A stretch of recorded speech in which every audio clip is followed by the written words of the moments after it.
भाई साहब, 6 आउट है इंग्लैंड के डे 2 के एंड पे। इंग्लैंड अभी भी 127 रन पीछे है पाकिस्तान से। और जो 6 विकेटें पाकिस्तान ने ली हैं वो स्पिनर्स ने ली हैं।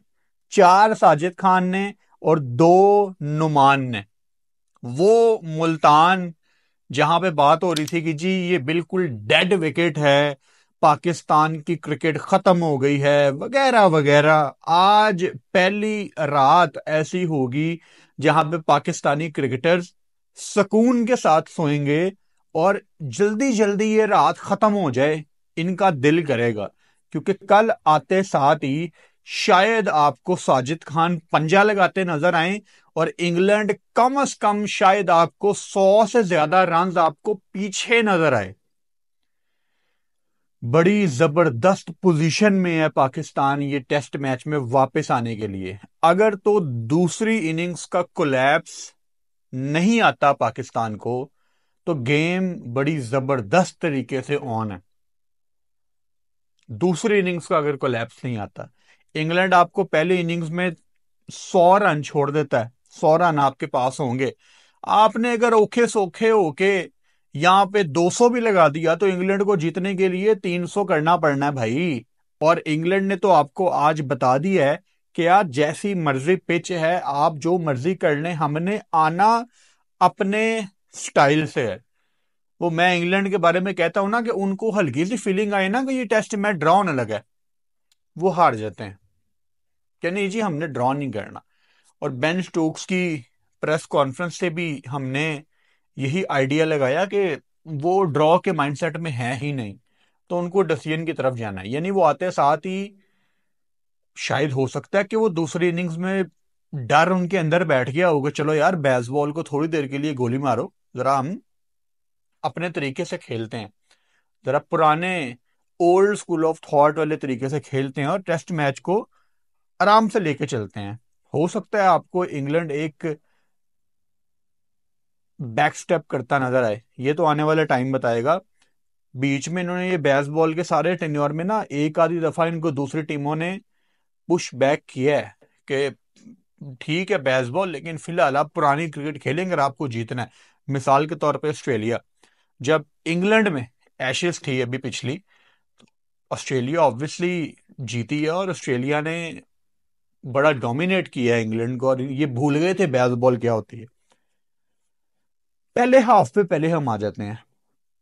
जब इंग्लैंड ने बैटिंग शुरू की और हम सबको ये लग रहा था कि लो जी शुरू हो गए हैं, ये इन्होंने लंबी पार्टनरशिप लगानी है, ये डोमिनेट करेंगे।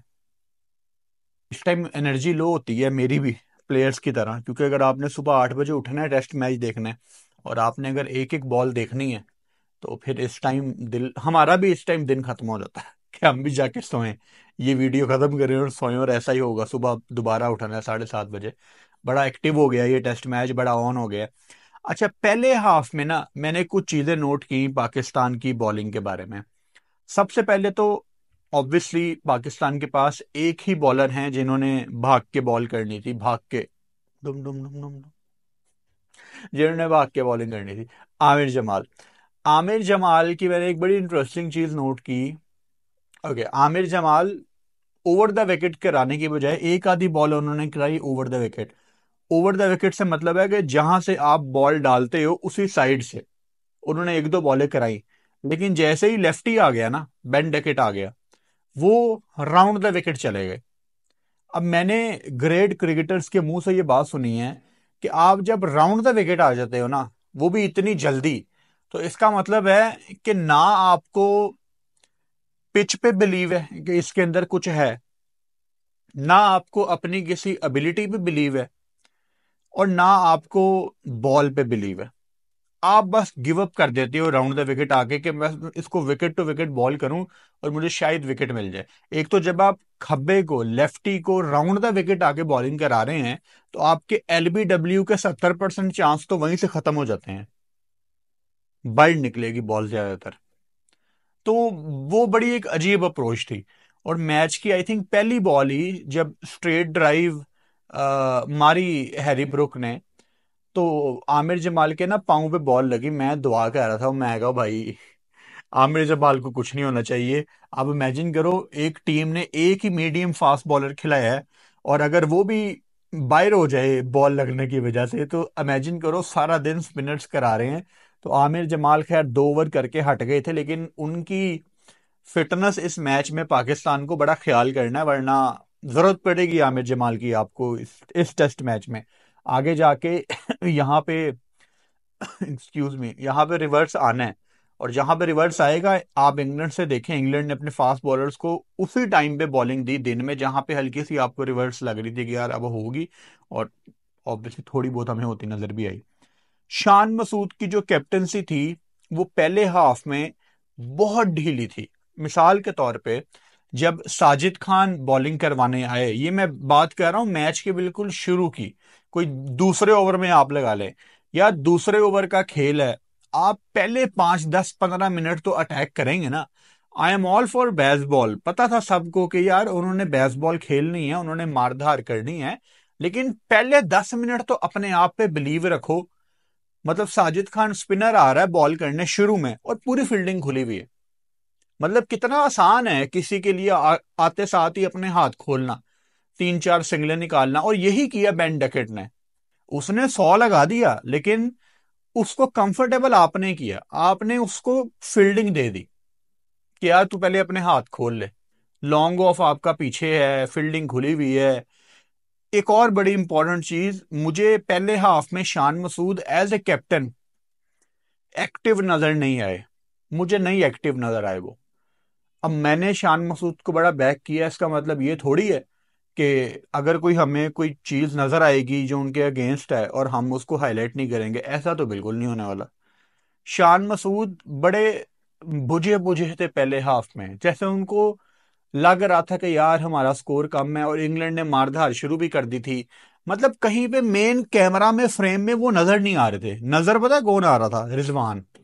वो रिजवान पे अभी हम थोड़ी देर बाद आते हैं जो उन्होंने आज किया है, लेकिन शान कहीं नजर नहीं आ रहा था, और ना मुझे शान नजर आ रहा था, बल्कि I was trying to find vice captain Saud Shakeel as well, वो भी कहीं नजर नहीं आ रहे थे।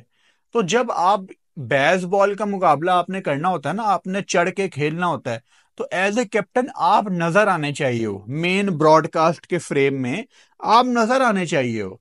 आप बार बार बॉलर के पास आओ, उसको शाबाश दो, उसको मशवरा दो, उससे बात करो, या नहीं भी अगर आपने उसको मशवरा देना, कभी कभी बॉलर्स को मशवरे नहीं चाहिए होते, अपनी टीम को कॉमन बॉयज, ये वो 3 4 लाइनें आप बॉयज को एक्टिव रखते हैं, उनकी नीज पे रखते हैं कि चलो यार तगड़े हो, कोई बात नहीं, चौका लग गया। नजर नहीं आ रहा था शान की तरफ से, एनर्जी बहुत ज्यादा लो थी। और रिजवान साहब, क्या ही बात है। Salman Ali Agha, obviously Facebook page पे आपने वो पोस्ट देखी होगी मेरी।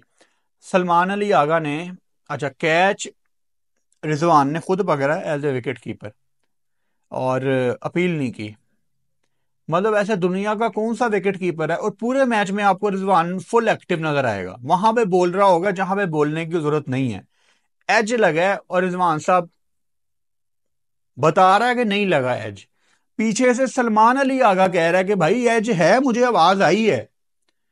तो मैं ये बिल्कुल नहीं कह रहा कि रिजवान ने जानबूझ के नहीं बताया, मैं ये नहीं कह रहा, मैं ये नहीं कह रहा, लेकिन कम ऑन रिजवान, एक विकेट कीपर को अगर आवाज नहीं आएगी और स्लिप वाले को आ रही है, ये कोई अच्छा साइन नहीं है।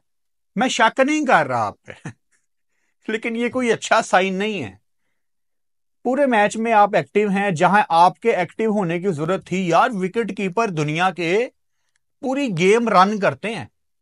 एक अंपायर को साफ नजर आ रहा होता है, एक विकेट कीपर को, विकेट कीपर तो तगड़ा हो, उसको पीछे खड़े हुए पता होता है कि एलबीडब्ल्यू पक्का है कि नहीं। और एज तो इतनी खूबसूरत तरीके से सुनाई देते हैं कि अंपायर को शायद बाद में आवाज आए, कीपर को पहले आती है, क्योंकि उसके बिल्कुल ये एक कदम भी नहीं, आधा आधे कदम से भी आधे कदम पे एजू है, तो उसको तो आती है आवाज। तो बड़ी अजीब चीज थी वो। रमीज राजा की कमेंट्री, मैं बहुत इंपॉर्टेंट पॉइंट था और मैंने ये मिस नहीं करना था। अगर तो आपने टेस्ट मैच देखा है और आपको टेस्ट मैच कमेंट्री के साथ सुनना पसंद है, और आप एक्चुअली इंजॉय करते हैं कमेंट्री, और अगर आज गलती से आपने कमेंट्री सुनी है, जब से इंग्लैंड ने बैटिंग शुरू की है ना, रमीज राजा अपनी खाड़ निकाल रहे थे, अपना गुस्सा निकाल रहे थे कि जी आपने बाबर को क्यों बाहर निकाला। अब मैं इस वीडियो में कहीं भी बाबर को नहीं लाना चाह रहा, लेकिन आई स्वेयर आप आज का मैच जिसने देखा वो मेरी बात समझेगा। रमीज राजा ने इतनी बाइस्ड कमेंट्री की है, इतनी बाइस्ड कमेंट्री की है, वो कोई मौका नहीं छोड़ रहे थे जहां वो पाकिस्तान को ना लताड़ते।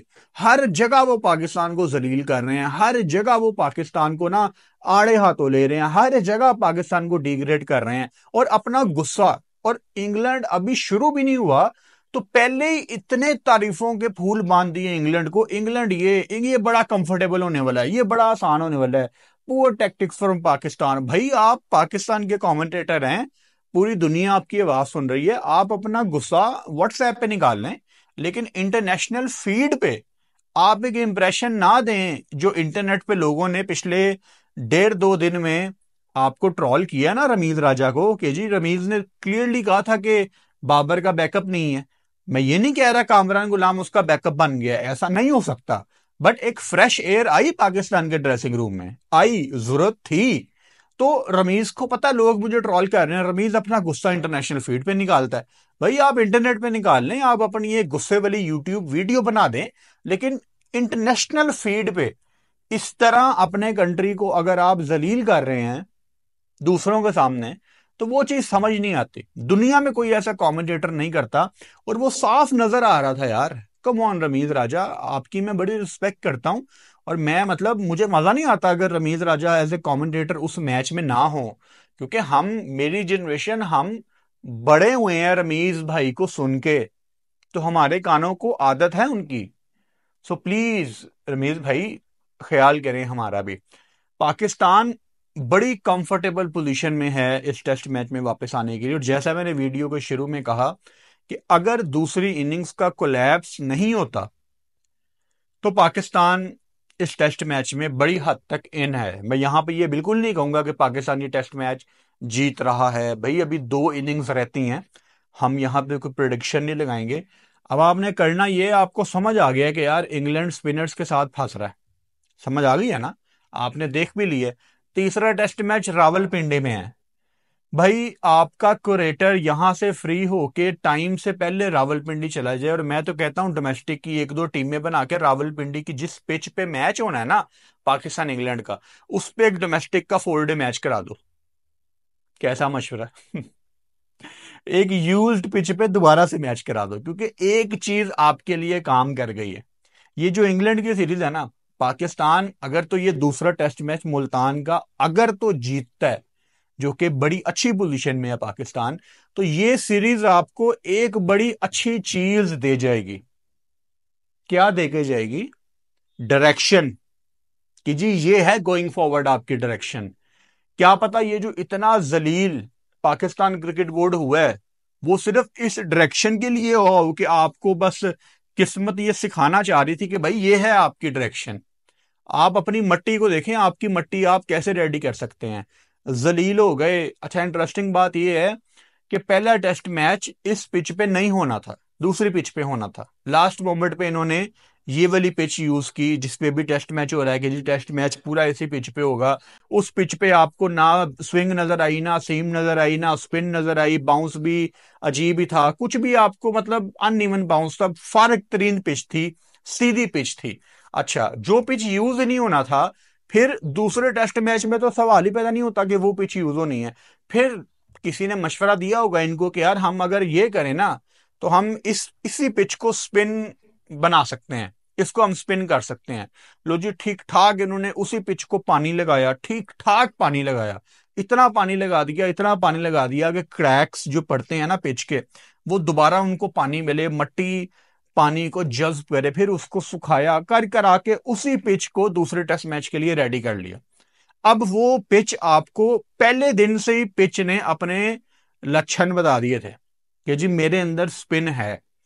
पहले दिन ही जब शुएब बशीर वगैरह बॉल करने आए हैं इंग्लैंड के, तो तकरीबन इतना इतना बॉल स्पिन होना शुरू हो गया था। आपको नजर आ गया था कि यार ये चलो स्पिन करेगा, ये क्लियर था। आपको फास्ट बॉलर्स को भी थोड़ी सी हेल्प मिल रही थी। फिर करते कराते इतना स्पिन हो रहा है, इतना स्पिन हो रहा है, इतना स्पिन हो रहा है, स्पिन बढ़ता गया। अभी सिर्फ 2 दिन का खेल हुआ है। इसका मतलब है कि डे 4 डे 5 जो कि बड़ा मुश्किल है, डे 5 तक टेस्ट मैच जाए, ये आपको नजर आ गया है कि हम स्पिन विकेटें बना सकते हैं। और आगे अगले सीजन में आपके पास खुला टाइम है अपनी मनमानी करने का। और आपके लिए बड़ा इंपॉर्टेंट है ये जानना कि आपके जो हेड कुरेटर है ना पाकिस्तान के, जो सारी पिचेस बना रहे हैं, वो ऑस्ट्रेलिया के हैं। उनका नाम है टोनी हेमिंग। ये आईसीसी एकेडमी में भी काम कर चुके हैं, बड़े एक्सपीरियंस बंदे हैं। फिर आपके जो रेड बॉल के हेड कोच हैं वो भी ऑस्ट्रेलिया से हैं, जैसन गिलेस्पी। फिर जो आपके हाई परफॉर्मेंस कोच हैं वो भी ऑस्ट्रेलिया से हैं। तो ये ऑस्ट्रेलियन सेटअप पीछे बैठा हुआ है पिच रेडी करने के लिए, जो आपका थिंक टैंक है। अगर पिच अच्छा नहीं बनता तो इसमें पाकिस्तान प्लेयर्स का कोई कसूर नहीं है, ये थिंक टैंक की नलायकी है। ये बात आपने याद रखनी है। और ऑब्वियसली जब गंदा विकेट बन जाता है, जैसे पहले टेस्ट मैच में गंदा विकेट बना, या उससे पहले बांग्लादेश सीरीज में गंदा विकेट बना, फिर आ जाता है कि चलो यार पिच तो हमें कुछ नहीं दे रही, फिर स्किल वर्सेस स्किल आ जाता है कि चलो अब हमने स्किल पे खेलना है। वहां पे पाकिस्तान प्लेयर्स की गलती है, वो स्किल में मुकाबला नहीं कर पाते। अनफॉर्चुनेटली ना बांग्लादेश के साथ कर पाए और इंग्लैंड के साथ भी नहीं कर पाए पहले टेस्ट मैच की हद तक। स्किल में आप नीचे हैं ये मैं मानता हूं, उसमें आपकी टोटल गलती है। रावलपिंडी में आपने अगर डोमेस्टिक मैच कराना है, आपने एक यूज्ड पिच पे खेलना है, तो please do it right away, ताकि आप रावलपिंडी का भी टेस्ट मैच जीत के दुनिया को एक मैसेज दें। तीसरे टेस्ट मैच को तो चलो जीत के आप मैसेज देंगे, उसके बाद में भी आते हैं। मैं सोच रहा हूं ये दूसरा टेस्ट मैच अगर तो पाकिस्तान जीतती है, तो जो लोग दुनिया में बात कर रहे हैं कि पाकिस्तान क्रिकेट खत्म हो गई, बड़े प्लेयर को ड्रॉप कर दिया, आपके 3 सीनियर प्लेयर आपने ड्रॉप करके अगर ये टेस्ट मैच जीत लिया, तो सोचो आपका क्या इमेज जाएगा। इस कॉन्टेक्स्ट को देखते हुए मेरी ख्वाहिश है पाकिस्तान ये टेस्ट मैच जीते, ताकि एक मैसेज जाए ड्रेसिंग रूम के अंदर भी और ड्रेसिंग रूम के बाहर भी और कंट्री से बाहर भी, कि बॉस गेम से बड़ा कोई नहीं है। 3 बड़े प्लेयर आपके बाहर करके आप डंके की चोट पे टेस्ट मैच जीते हैं। क्या बात है, मजा आ रहा है सोच के। एक मैसेज देना कि यार ठीक है हम जीते हैं, मजा आएगा उस दिन। 3 सीनियर्स को निकाल के, जिनको ये लगता था कि हमारे बगैर पाकिस्तान टीम बनती नहीं है, उन 3 को बाहर निकाल के आप, और तीनों अपनी गलतियों की वजह से बाहर हैं। नसीम का भी पेट निकला हुआ है ना, फिटनेस के मसले हैं और कोई वजह नहीं है। हमने, मुझे बड़ा प्राउड है इस चीज पे कि नसीम की फिटनेस पे सबसे पहले हमने अपने प्लेटफॉर्म पे बात की है। कोई कमेंटेटर किसी ने बात नहीं की, शायद किसी ने नोट ही नहीं किया, या मेरी नजर बड़ी गंदी है कि मैं ये चीजें पिक कर लेता हूं। नसीम शाह अपनी फिटनेस की वजह से बाहर हो गए। शहीन शाह अफरीदी को हम कितने महीनों से कह रहे हैं कि भाई आपका पेस कम आ रहा है, आपका पेस कम आ रहा है, वो डिनाइल में है कि नहीं जी मैं बिल्कुल ठीक हूं, मैं बिल्कुल ठीक हूं। वो बाहर हो गए। बाबर आजम के फिटनेस फॉर्म आपके सामने। तो ये अपनी परफॉर्मेंस पे बाहर हुए हैं, कोई ज्यादती नहीं हुई इन तीनों पे। ये डिजर्व करते थे तीनों कि इनको फिलहाल टीम से अलहदा किया जाए। अब बाहर बैठेंगे, टीम को सेलिब्रेट करते हुए देखेंगे। काश मैं भी होता इस सेलिब्रेशन में। तीनों सोचेंगे, तकलीफ होगी, मजा आएगा जब तकलीफ होगी। वो तकलीफ ही तो आपको देनी है। देखो वो जो तलब है ना पाकिस्तान क्रिकेट की, कि यार मुझे पाकिस्तान से खेलना है, वो जो एक तलब है, वो सबसे इंपॉर्टेंट चीज है। और आपने अनफॉर्चुनेटली, बदकिस्मती है हमारी कि इतनी आसानी से पाकिस्तान की कैप आपने बांटी है। इसको भी डेब्यू करा दो, उसको भी डेब्यू करा दो, यार मजाक बनाया हुआ है। मतलब कंट्री, जो भी आपका कंट्री है, आप जिस मर्जी कंट्री से हैं, कंट्री के लिए खेलना, इससे बड़ी चीज एग्जिस्ट नहीं करती। इससे हाईएस्ट लेवल कोई है ही नहीं। आप क्लब लेवल खेलते हैं, आप डिस्ट्रिक्ट खेलते हैं, आप प्रोविंस खेलते हैं, पता नहीं आप कहां कहां से खेल के आप ए टीम में आ गए, अंडर 19, अंडर 16, अंडर 15। कंट्री, सोच के भी गूज़बम्स आ रहे हैं। हम जैसा नालायक बंदा तो सोच भी नहीं सकता कि वो फीलिंग क्या होती होगी जब आप कंट्री की कैप पहनते हैं।